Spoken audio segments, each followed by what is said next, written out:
Alrighty guys, today we are back with another video. This is going to be a video about Feng Shen Ji. Now this is a Chinese comic, you might know it, you might not know it. I highly recommend you check it out if you don't know what it is. But I want to talk about one of my favorite characters inside of this comic. This guy right here, his name is SiWang. I'm not even gonna try to pronounce his full name, we're just going to call him SiWang. SiWang is one of the great generals of his people called the Dark Ones. He was a young Dark One born in the realm of Hell. He grew up without knowing the meaning of love. Survival was all he knew. His life was paved by blood. It was kill or to be killed. This was the life of the Dark Ones who were banished to live in Hell. He, however, stumbled upon a girl he fell in love with. Sadly for him, the girl already had a partner. She already loved someone, and not just someone.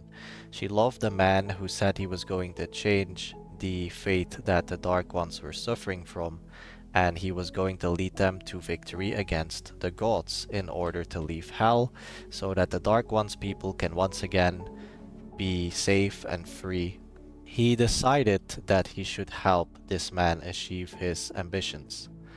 Not for the people, not for the man himself, but for the girl he loves.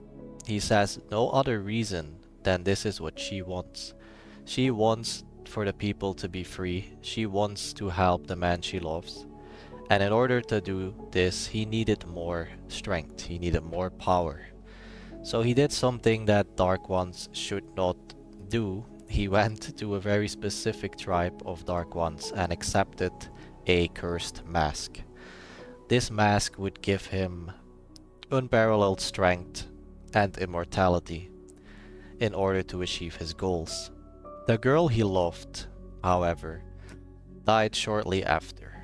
He says the one you love is, I can't even pronounce his name, but he's also a character I really like, so if you guys want me to do more of these videos about this comic, please let me know in the comments down below. With him gone, you've lost your will to live.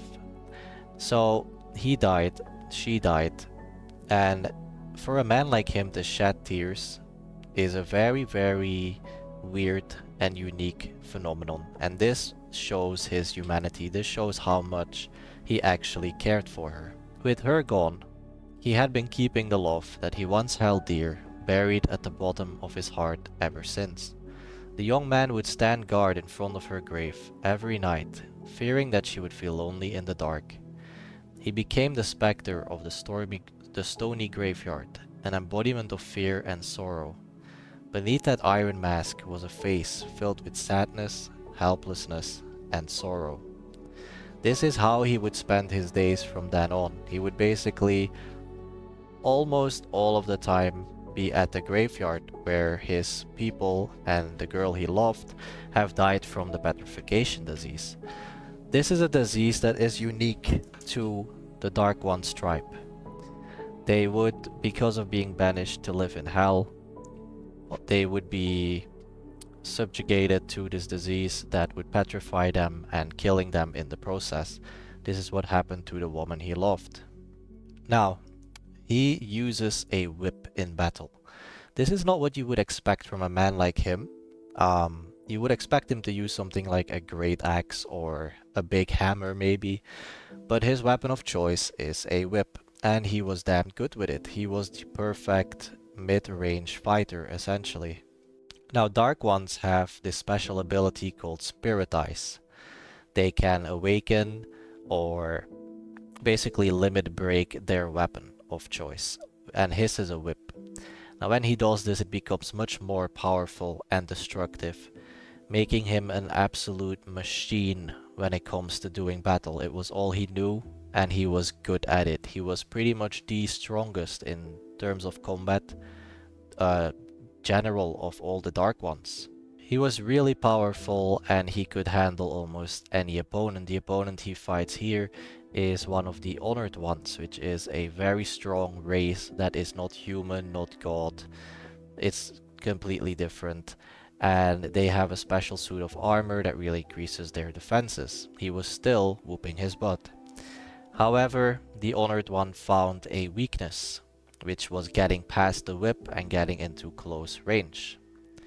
He took SiWang's arm and managed to kill him by doing a ton of damage to him. Now, this is where the effect and the drawback of the mask comes into play. The mark of the Berserker. He can never show his face to anyone alive, or he would die instantly. That is how the mask works. That is the drawback of the mask that gives him this unparalleled strength and immortality. So he gets back up, he completely regenerates, and he takes down this super powerful opponent like it's nothing. That is the power of the mask that he subjugated himself to. Now, in a battle later on that I won't go into detail of, he is overwhelmed by his opponent, and the opponent manages to break his mask, ending his life. Now, I personally don't believe that SiWang ever showed his true potential. I think he simply lost this fight because he was tired. He didn't have anyone to protect, because here he admits that his reason for fighting was never for his leader or his people or himself, but simply to fight for her, to protect her and to make her wish come true. When he could no longer protect her and when her wish was achieved, I think SiWang kind of just went with the flow and didn't ever show his true strength.